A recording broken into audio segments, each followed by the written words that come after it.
Batman, Cape Crusader, or whatever the Amazon Prime Batman show is. Um, this show was all right. I liked the show, but the whole time I kept thinking, what is this show?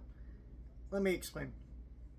So there's an interview going around with the creator of Batman the Animated Series, talking about working on this show because they basically went in an interview and said like this is the grown adult version of Batman the Animated Series that they always wanted to do, and we couldn't do it back in the day. They wouldn't let us, yada yada yada. And then he's like, I was approached about reviving Batman the Animated Series, and I said no. I've been there, done that. And then I watched this show, and it's TV 14. There's mild swearing. There's not really any violence, right?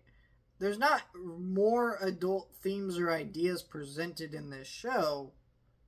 So how is this the more adult Batman they made series? It's literally, and also you're talking about, oh well, I didn't feel like reviving Batman animated series. Bitch, you did. That's what this show is.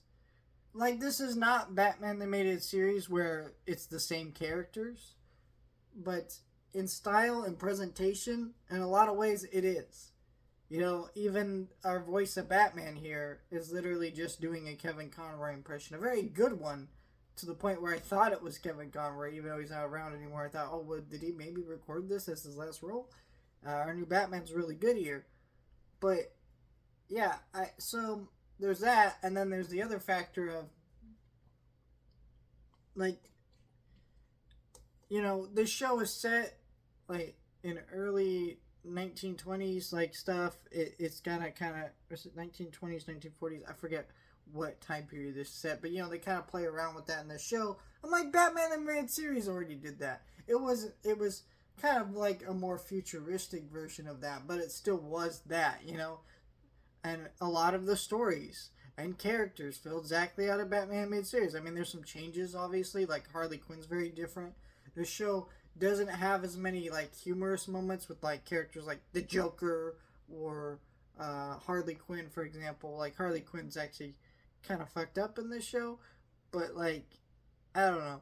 I still like the show overall. I was just very confused about what all these fucking weird ass interviews are, because this is just Batman animated series light.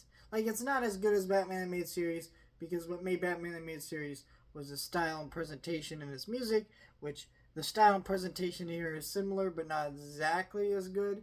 And the music, and then it's just like, I love the interpretation of those characters, very classic. Where here, I like them, they're cool, but they're not gonna stick with you in the same way like Mr. Freeze from that show or Harley Quinn from that show. I mean, Harley Quinn from that show stuck around so much that she was the first ever appearance of that character. Now she's fucking everywhere and probably sells more than Superman now. So there's things about it that I enjoyed, but I also was just sitting here a little bit frustrated and confused with what the fuck we're doing here. So I don't know. I liked that this show did a great job of like old villains and obscure villains kind of put in here together. It's pretty cool for a lot of stuff, and I'll see how a season 2 is. I'll review it when it comes out if that happens. I don't really know because the show is a DC fucking show on Amazon Prime for no fucking reason. Warner Brothers needs to fucking stop and just do what they need to do.